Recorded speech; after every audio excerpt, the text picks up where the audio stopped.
Herkese merhaba. Bugün yine karşınızdayım bir konu üzerine. Çok önemli bir konu. Dün 2 Mart günü Habertürk kanalının Açık ve Net programında Çin'in İstanbul Konsolosluğunu konuk etmiş. Programda konuşulan konular ağırlıklı olarak koronavirüs üzerine.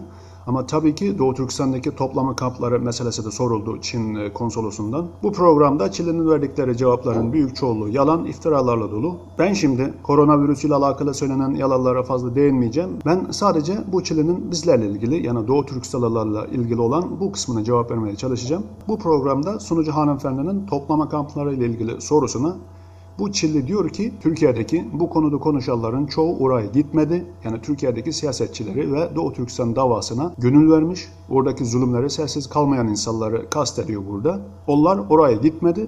Ben çok kez o taraflara gittim. Yani oraya gitmeyen bir insanın söylediklerine mi inanacaksınız? Veya benim gibi oralara çok kez giden birisine mi inanacaksınız diyor. Ondan sonra da diyor cebinden Çin parasını çıkarıyor. Eğer biz onlara, yani Doğu Türkistanlılara ayrımcılık bir şeyler yaptıysak biz bu Çin parasına onların yazısını yazar mıydık diyor. Bakın arkadaşlar, yani bu Çinli'den başka bir soru soruluyor, bu başka bir cevap veriyor. Neden acaba böyle cevap veriyorsun? Neden direkt cevap vermiyorsun toplama kampları meselesine? Neden soruları yanıltıyorsun? Senden bunu sormuyor ki orada. Ama cevap veriyorsun, bir de yalan cevap veriyorsun, boş cevap veriyorsun. Gelelim senin verdiklerin cevabı. Sen diyorsun ki Türkiye'deki Doğu Türkistan meselesini konuşanlar oraya gitmedi, ben gittim, ben haklıyım diyorsun, değil mi? O zaman eğer bu dediklerini kabul edersen senin gibi oraya birkaç kez giden insana mı inanacak, yoksa bizim gibi o aziz topraklarda, o aziz vatanımızda doğan, oraların suyunu içen, ekmeğini yiyen, havasını solan bizlere mi inanacak? Kim inanacak? Cevap versen buna. Senin işgalci hükümetinin Doğu Türkistan'da yaptıklarını sadece oraya gitmeyen başkaları söylemiyor ki. Biz de söylüyoruz bunu. Buna ne dersin? Siz ne dersiniz arkadaşlarım? Ona mı inanacaksınız, bize mi inanacaksınız? Sen bizim vatanımıza bizden izin almadan gitmişsin. Nereye gittin sen bizim vatanımızın? Nereleri biliyorsun madem gitmişsin? Bizim kasabaları, şehirleri, köyleri, oradaki yolları biliyor musun sen? Sadece uçakla gitmekle olmaz yani bu işler. Ondan sonra diyor, eğer biz bunlara ayrımcılık yapsak, biz bunların yazısını, yani Doğu Türkistan Türkçesini, Çin'in parasını yazar mıydık diyor. Yani Çin parasında Doğu Türkistanlıların yazısı var, yani Uygur Türklerinin yazısı var, biz ayrımcılık yapmadık filan diyor. Ey Çin konsolu, o Çin parasına, sizin Pekin'de kullanacağınız o Çin parasına bizim yazımızı biz mi yazın dedik size? Siz ne zaman yazdınız bunu? Siz bizim vatanımızı işgal ettiğiniz zaman sadece bizi değil, bizim gibi Tibet, Moğolistan gibi bu toprakları da işgal ettiğiniz için dediniz ki bu bölgeler özerk bölge, yani otonom bölgesi dediniz ve diğer yazıları da kendi paranıza ekleyerek bu toprakları da kendi toprağınız olduğunu iddia ederek, yani bunu meşru göstermek için siz bu yazıları yazdınız. Zaten o yazıları da gözlükle okuması okunmuyor ki. O kadar küçük yani. Tamam, gelelim bu yazı meselesine. Madem sen Pekin'de kullanacağın paraya bizim yazımızı yazmışsın. Ama şu an vatanımızda, Doğu Türkistan'da, yani senin dediğine göre Uygur Özerk bölgesinde bu yazı, yani Uygur Türkçesi, Uygur yazısı resmi yerlerde kullanılıyor mu? Ne kadar kullanılıyor? Okullarda, hastanelerde, mahkemelerde, yani devletin tüm kurumlarında bu dil resmi dil olarak kullanılıyor mu şu an? 70 sene önce bizleri ve dünyayı aldatmak için o parayı yazılan yazıları şu an sen sebep olarak gösteremezsin. Şu ankine söyle, şu an. Şu an senin dediğine göre Doğu Türkistan özerk bölge değil mi? Özerk bölge ne demek? Otonom bölgesi yani. Kendini kendisi idare ediyor diyor.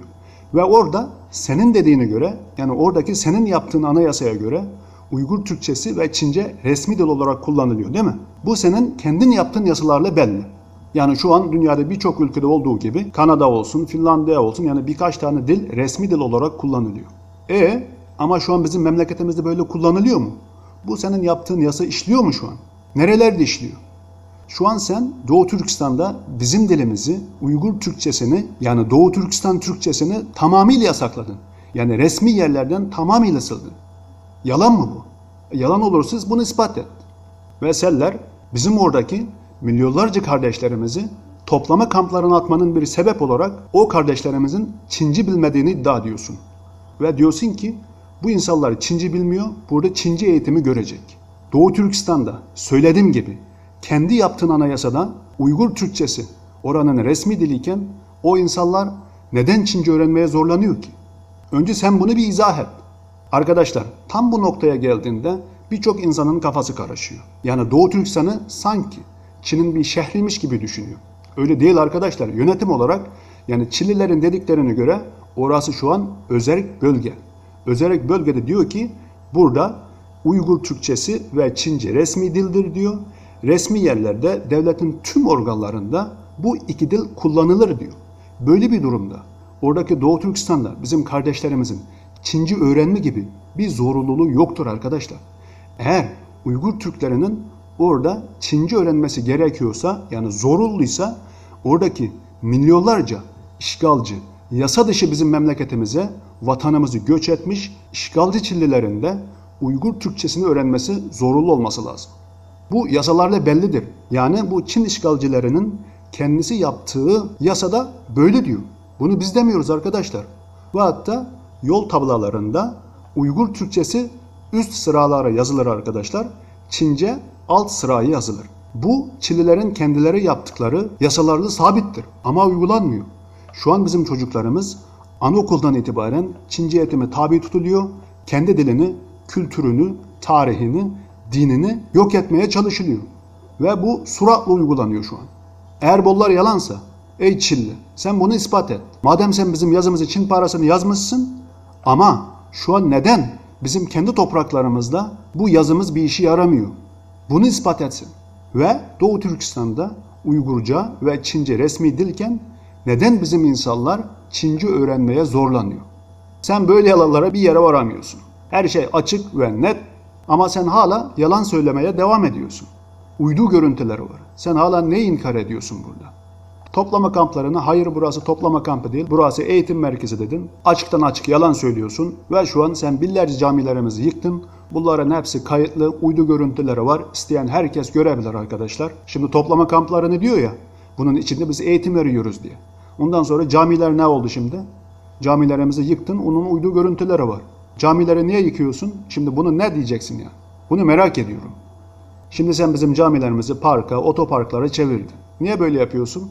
Şu an bu virüs belasından dolayı kendi şehirlerinde okulları tatil yaparken, insanların bir yere toplanmasını bile engellerken Doğu Türkistan'daki o kötü şartlardaki toplama kamplarını hala devam ettiriyorsun.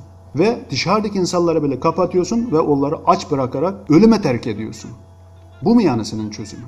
Ve şu an kendi Çinlilerin çalışmadığı o virüs belası yayılan, mikroplarla dolan o şehirlerine şu an bizim Doğu Türkistan'dan kızlarımızı, erkeklerimizi zorla o bölgeye çalışmaya götürüyorsun. Yani bir nevi ölümü sürüklüyorsun bu insanları.